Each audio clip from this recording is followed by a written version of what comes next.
We are just days away from the first Border Gavaskar test. India will head over to Waka Stadium at Perth to take on Australia. And the hype is through the roof. But there's still a lot of uncertainty. Rohit Sharma might or might not be back. Shubman Gill is out for the first game. Rahul Iswaran, Dhruv Jurel, where does he fit in if he plays? The surface can't just miss out completely. Do we push Washi with batting or what? What's our spinner combination in general? I think Jadeja starts, but who with him?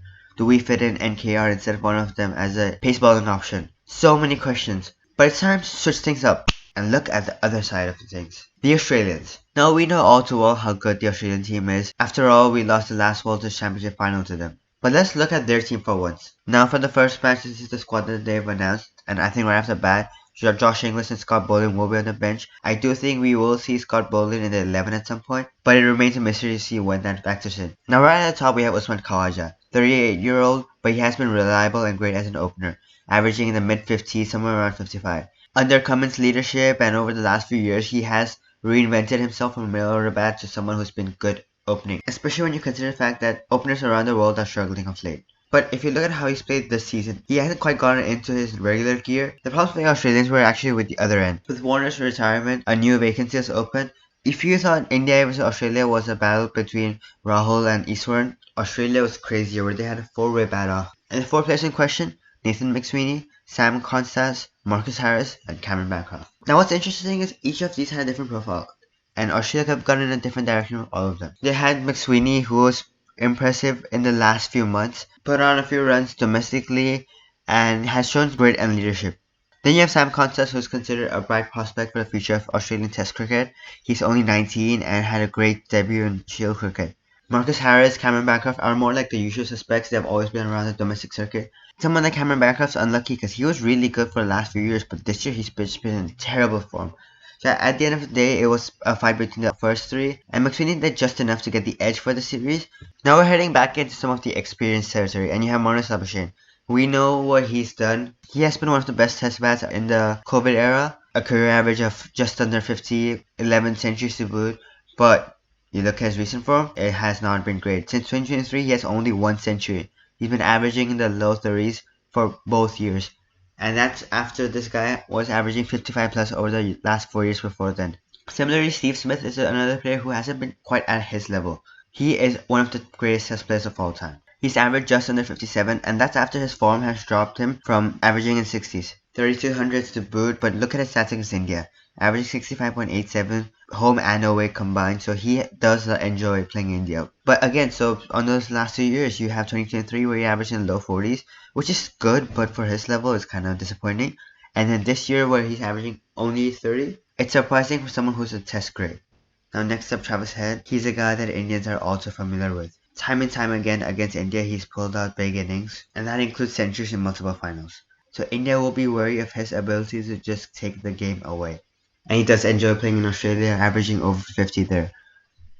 But now you look at his last few years again. So far this year, he's averaging below 25. 2021, 2022 were very good for him, but even 2023 was kind of disappointing. So he's another player in the team who's not coming in with great form. Next you have Mitchell Marsh, and he's very crucial for Australia because he truly balances the team. Especially with someone like Cameron Green out injured, he's coming in one guy is important to make sure they have the batting around that kind of spot available for someone who plays a few good innings here and there. His career stats aren't too impressive. He averages just around 30, and with the ball he's averaging around 40. So anything special to write home about, but his 2023 was very good. He averaged 67.5, and that's how he got back into the Australian setup after quite a few years of not being in the scheme of things and not being too popular with fans. And then you have Alex Carey, their first choice keeper, who's still 2 runs away by the way from the century he deserves against New Zealand. He averages just around 32. His average at home, his average against India, his average in recent years is all around the 30 run mark. So he'll be eager to take over his form from the New Zealand series and play a few good innings, especially with Josh Inglis's squad. Now we come to the contingent that I think India will generally be more concerned about, and that's the bowling strength. First off, you have Pat Cummins, and he is again one of those X factors who steps up when needed. Last few World Gavaskars, I remember him pulling great performances, a few with the bat too, but even Gaba, he was challenging us and got the 5-wicket haul. He has amazing career stats of 269 wickets at just around 22.5. And in Australia, those stats get even better, where his 150 wickets have come at an average of below 20. His rise as a captain has been so impressive given the whole stigma that fast bowlers can be captains. I do want to mention that he wasn't as convincing against left-handers, especially last time around. Alongside him, you Mr. Stark. And his career stats, I mean, he's nearing in on 400 wickets at average of just under 28.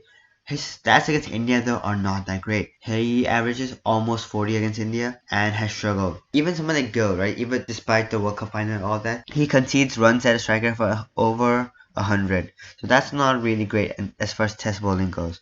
I'd be curious to see how he steps up here. He's obviously a legend of the game in general, but they do have Scott Bowling in, so they do have quality on the bench too. And then Josh Hazelwood, I think he's very consistent, and in the last few years he's really taken over. His career stats again very impressive, 270 plus wickets and an average below 25. And against India he's again around the 25 run. But over whatever few games he's played this year, he's averaging below 14, which shows that he's coming in on good form. And he just has that ability to channel the same consistent length. After all, with his 548, he was the architect behind R36 all last time around. And lastly, you have Nathan Lyon, over 530 wickets. Against India too, he has over 100 wickets, not the best average, but still decent. This year he's gotten off to a good start again, averaging 17.44 as a spinner. And he'll have the edge against someone like Rohit Sharma, who he got out 9 times in Test cricket. So there you have it. I think Australia, as far as bowling is concerned, will be very good, and especially against an Indian team that's not coming in with great confidence with the bat. But I'm not too convinced by their batting. Of course, there's some star quality in there, and there's a lot of mystery too with someone like McSweeney. But they aren't in the same kind of form they were in a few years ago. So I think India does have a chance if they apply themselves well. Anyways, hope you enjoyed this preview. Let us know what you think will happen in Perth. Don't forget to like, share, and subscribe. Thanks for watching, and see you next time.